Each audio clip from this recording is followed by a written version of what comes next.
আসসালামু আলাইকুম। কবিটি বাংলার পক্ষ থেকে সবাইকে স্বাগতম। শিক্ষার্থী, আশা করি আপনারা প্রত্যেকে ভালো আছেন। শিক্ষার্থী, আপনারা যারা 2025 সালে এসএসসি পরীক্ষা দিবেন, আপনারা জানেন যে আপনাদের পরীক্ষা কত তারিখ থেকে শুরু হবে। সেক্ষেত্রে আপনাদের কিন্তু পড়াশোনা বন্ধ করে রাখলে হবে না, পড়াশোনা চালিয়ে যেতে হবে। আপনাদের সামনে রোজা আসতেছে, রোজায় কিভাবে পড়বেন সেটা নিয়ে একটা ভিডিও দিব আপনাদের।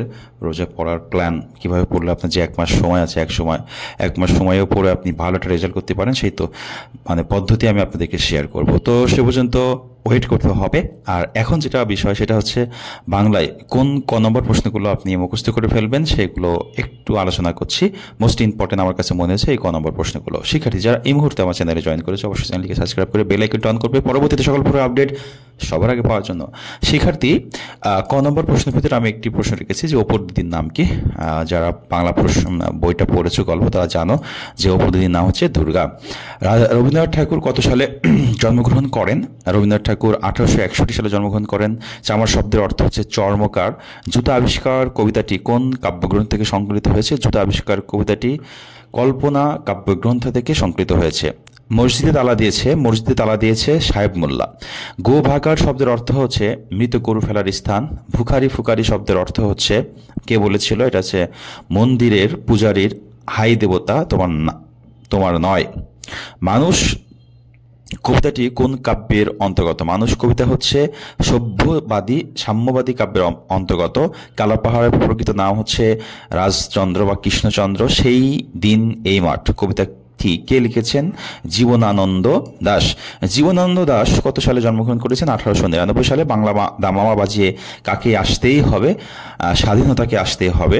মুক্তিযোদ্ধা কারা? যারা মুক্তিযুদ্ধে অংশগ্রহণ করেছে, দেশ স্বাধীনের ক্ষেত্রে ভূমিকা রেখেছে, তারা হচ্ছে মুক্তিযোদ্ধা। বাংলা সাহিত্যের আদি নিদর্শন হচ্ছে চর্যাপদ। পাহাড়পুর বৌদ্ধবিহার কীর্তির আবিষ্কারক কে? পাহাড়পুর বৌদ্ধবিহার কীর্তির আবিষ্কার হচ্ছে স্যার ক্যানিংহাম। বাংলা সাহিত্যের আদি নিদর্শন চর্যাপদ, এটা একবার বললাম। আমার পরিচয় কবিতাটি কোন ছন্দে রচিত হয়েছে? মাত্রাবৃত্ত ছন্দে রচিত হয়েছে। হ্যাঁ, এরপর মহুয়া পালা কি? মহুয়া পালা হচ্ছে ময়মনসিংহ গীতিকার একটি পালা।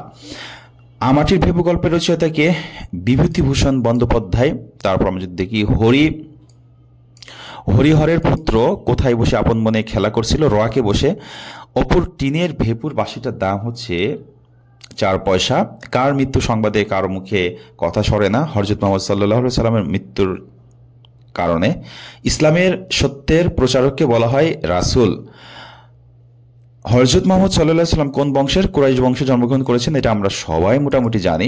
শিক্ষার মাধ্যমে কিসের বিকাশ ঘটে? মানুষ সত্য লোকের বিকাশ ঘটে। জীবসত্তার ঘর হতে মানব সত্তার ঘরে উঠবার মই হচ্ছে শিক্ষা।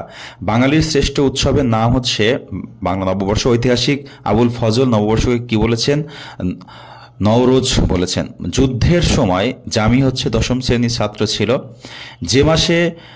মে মাসের কত তারিখে মাধ্যমিক স্কুল খোলার হুকুম হয়েছিল? মে মাসের 9 তারিখ। জাহানারা ইমামের কোন সন্তান মুক্তিযুদ্ধে যোগদান করেছিলেন? বড় ছেলে রুমি।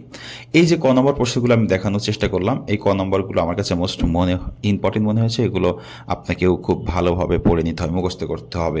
শিক্ষার্থী কিন্তু পরবর্তী কোনো ভিডিওতে কোনো একটি ইম্পর্টেন্ট টপিক নিয়ে আবার আলোচনা করবো। সে পর্যন্ত ভালো থাকবেন, সুস্থ থাকবেন, কবিটি বাংলার সাথেই থাকবেন। আল্লাহ হাফেজ।